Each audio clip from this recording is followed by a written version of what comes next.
Somo la Injili takatifu ilivyoandikwa na Yohane. Yesu aliwaambia Wayahudi, mimi nikijishuhudia mwenyewe, ushuhuda wangu si kweli. Yuko mwingine anayeshuhudia, nami najua ya kuwa ushuhuda wake ananishuhudia ni kweli. Ninyi mlimtuma watu kwa Yohane, naye akaishuhudia kweli. Lakini mimi siupokei ushuhuda kwa wanadamu, walakini ninasema haya ili ninyi mpate kuokoka.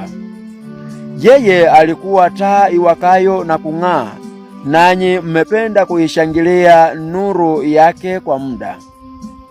Lakini ushuhuda nilio nao mimi ni mkubwa kuliko ule wa Yohane, kwa kuwa zile kazi alizonipa Baba ili nizimalize, kazi hizo zenyewe ninazozitenda zinashuhudia ya kwamba Baba amenituma.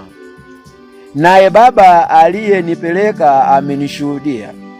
Sauti yake haimkuisikia wakati wewote, wala sura yake hamkuiona, wala neno lake hamnalo likikaa ndani yenu, kwa kuwa ninyi hamwamini yule aliyetumwa na yeye.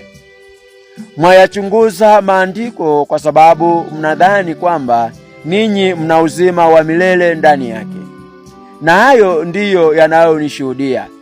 Wala hamtaki kuja kwangu mpate kuwa na uzima. Mimi siupokei utukufu kwa wanadamu, walakini nimewajua ninyi ya kuwa hamna upendo wa Mungu ndani yenu. Mimi nimekuja kwa jina la Baba yangu, wala ninyi hamnipokei. Mwingine akija kwa jina lake mwenyewe, mtampokea huyo. Mwawezaje kuamini ninyi mnaopokeana utukufu ninyi kwa ninyi, na utukufu ule utakao kwa Mungu aliye wa pekee hamutafuti? Msidhani kwamba mimi nitawashtaki kwa Baba. Yuko anayewashtaki, ndiye Musa mnayemtumaini ninyi. Kwa maana kama mngalimwamini Musa, mngaliniamini na mimi, kwa sababu yeye aliandika habari zangu. Lakini msipoyaamini maandiko yake, mtayaamini wapi maneno yangu? Neno la Bwana.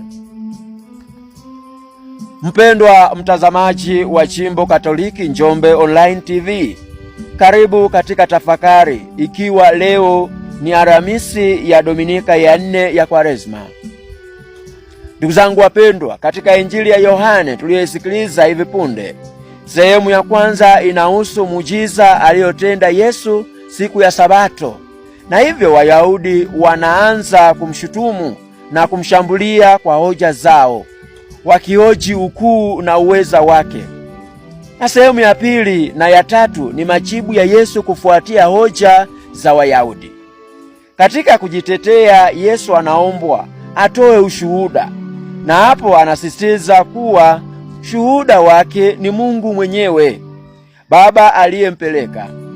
Yeye anasisitiza kuwa alilolifanya ni kwa ajili ya sifa na utukufu wa Mungu mwenyewe. Aidha, ipo pia changamoto kuhusu jinsi Wayahudi wanavyotafsiri maandiko, huku wakishindwa kuitambua sauti ya Mungu katika maandiko matakatifu haya kwa kujali zaidi sheria. Nasi tunaalikwa, ndugu zangu wapendwa, kuitafakari kwa kina sauti ya Mungu inayotujia kupitia maandiko matakatifu na kuwa tayari kuishuhudia kwa maneno na matendo yetu bila uoga. Hii yote ikiwa ni kwa ajili ya sifa na utukufu wa Mungu. Ndugu zangu, tunaalikwa kutafakari mambo ya Yesu Kristo kwa sisi wanadamu, kwamba ni sehemu ya kazi ambayo Mungu amemletea hapa duniani kuweza kumkomboa mwanadamu na kuweza kumuisha na kumfanya awe na maisha matakatifu, ambao lengo kubwa la Mwenyezi Mungu kwa sisi sote ambao tunatamani kuona utakatifu wa mbinguni na kuweza kuupata. Tuombe nguvu ya Roho Mtakatifu daima, tushuhudie matendo ya Kristo kwamba ni matendo ya Baba mwenyewe ambaye ni Mungu kwa sisi wanadamu na anayetuweza kutufaa kutusaidia katika maisha yetu. Tumsifu Yesu Kristo.